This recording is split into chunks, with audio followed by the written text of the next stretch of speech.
the majority of them actually support Hamas. So I I think they've been driven to a point that they have no other option but yeah, to no, I mean, I could agree with you there, but when a group is driven to the point that they have no other options, they do something that's going to cause other people to, and that's what we saw with Germany. We saw that Imperial Japan thought that they had no other option except to attack the United States.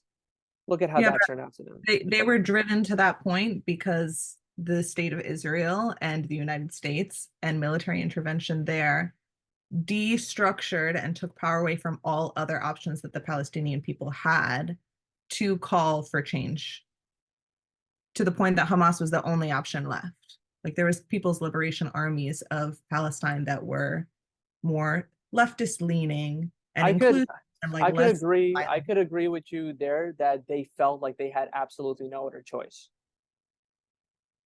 And they felt like the only choice was resistance. The thing that bothers me, and we're going to go back to the apartheid state thing. I just want to make a quick point about this and see what you think about it. The thing that bothers me about that is that people who are on the left, who are in the United States, comfortable, or Muslims who have escaped the oppressive regimes of um, the Arab states, they're in the United States comfortably on their keyboard saying the Palestinian people have the right to resist, and those kids are getting like if they're suicide bombing, those kids are dead. Like the 17-year-olds who do the suicide bombings are dead. The kids who went in and killed some of the Israelis, they died too.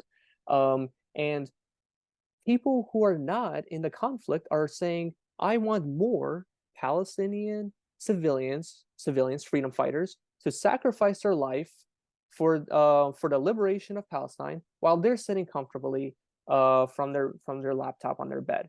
And it's like actual lives are being killed, and what progress is being made? They're resisting. What progress is there? What progress? Like they're just dying. Israelis are dying, and the Palestinian people are dying. Let's say screw the Israelis. The Palestinian people are dying. Families are being lost. And for what gain? For what gain? Is it working? Is it working, or is it? And saying, well, they just have the right to resist. Okay, so you're supporting death over peace.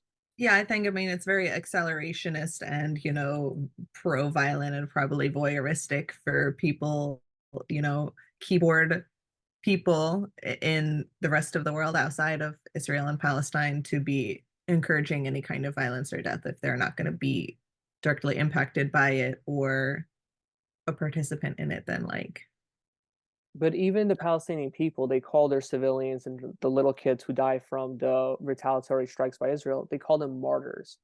And they say